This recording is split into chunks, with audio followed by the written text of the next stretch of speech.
Hello everyone, I hope this video finds you well. This week's challenge has to do with your television. Statistics show that the average American watches over 4+ hours of television per day. Now here's something that you might not have been aware of, in that during that 4+ hours a day, there is a relentless stream of marketing and advertising of junk food and fast food. When you stop to think about it, why does television watching have so much to do with snacking or feeling hungry? You know, it's one of those things that just kind of goes together, of like having a snack or going to the kitchen during commercial breaks. One piece of information I found that during children's television programming, so like Saturday morning cartoons, 9 out of 10 advertisements are promoting junk food to kids. Now, I don't think the rate is as high during adult programming, but when you think about it, there are those commercials for pizza delivery or, you know, convenience foods that oftentimes the health value of those things isn't really all that high.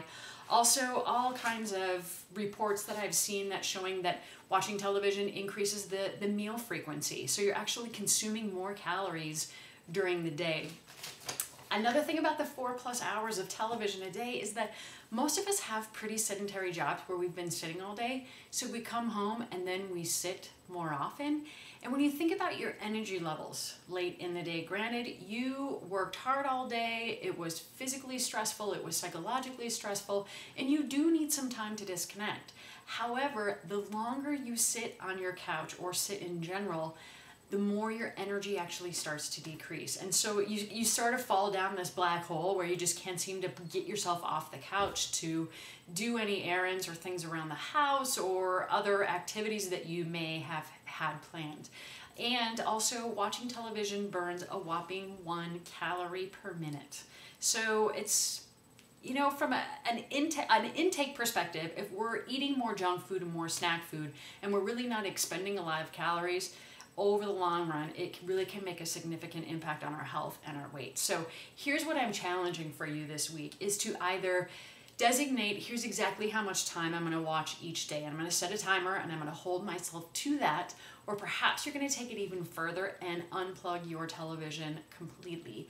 I was going to recommend you remove your television, but I'm living in another century because our television is my 13-inch color TV from college, and it's in a closet somewhere around the house, so it's not even out.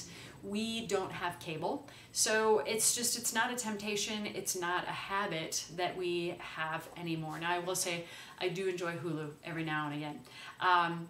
Other things that you can do in those 4+ hours: exercise. That's the #1 reason why people don't exercise, is we always say, I don't have any time.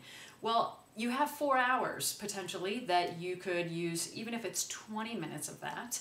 Another thing that you could do is reconnect with people who are important to you. Really work on those social relationships. So maybe you're actually going to chat or do something with your significant other, with your kids, hang out with your pets, or you're going to pick up some of those hobbies or leisure time activities that it always feels like you just don't have time to do those anymore. So that's going to be my challenge for you this week, is to just decrease the amount of time spent in front of the television. So please let me know how it goes. How is it working for you? How is it working for the people that you live with? And I also want you to tell me, what did you do during those potential 4+ hours instead of watching television? So let me know how it goes, and I'll talk to you in a week.